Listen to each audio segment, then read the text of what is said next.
Welcome to the only daily podcast focusing on compliance news of the day. Each morning, start your day with a cup of coffee and Tom Fox, the voice of compliance, to hear about 4 of the top compliance, corruption, or leadership stories you will need to start your day. The Daily Compliance News is a production of the Compliance Podcast Network. First, a word from our sponsor.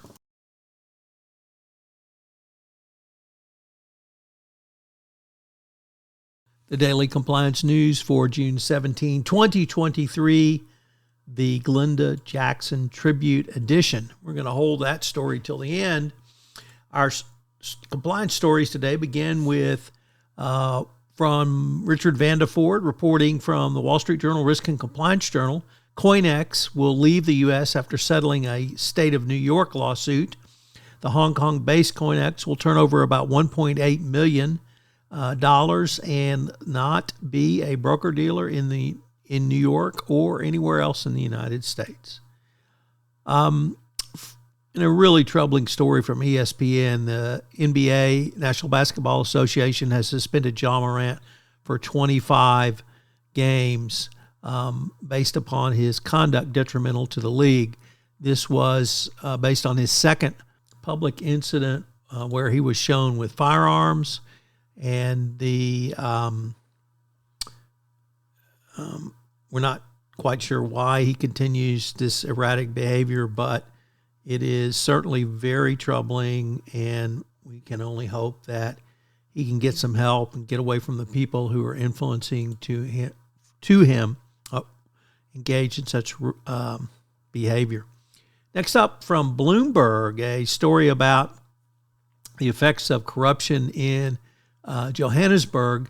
It's so bad that homeless people now direct traffic. The power outages and other daily insults for the continent's richest city are just unbelievable. It encapsulates the wider collapse of basic services across South Africa, from a broken railway network to a cholera outbreak.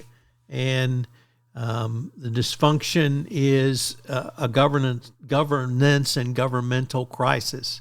And if you ever wondered what corruption is like, well, you only need to look at South Africa today. Next up from the Financial Times, there is a new threat to financial stability as regulators are getting nervous about risks emanating from data storage and processing platforms dominated by a handful of big companies. Indeed, the U.S. Treasury recently announced a new oversight committee entitled Cloud Executive Steering Committee.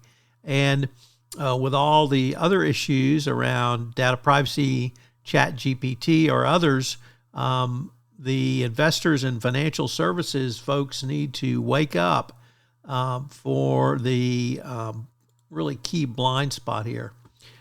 And finally, a few words about Glenda Jackson, a 2-time Oscar-winning actress for Women in Love in 1969 and A Touch of Class in 1973.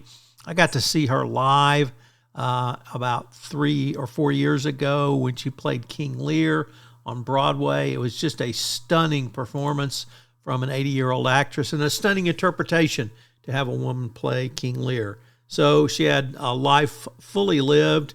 I was a member of Parliament, obviously a great actress, and she will definitely be missed. I hope you have a great weekend. The Daily Compliance News is a production of the Compliance Podcast Network and a proud member of C-Suite Radio. Thanks so much for listening. I hope you'll join me again tomorrow.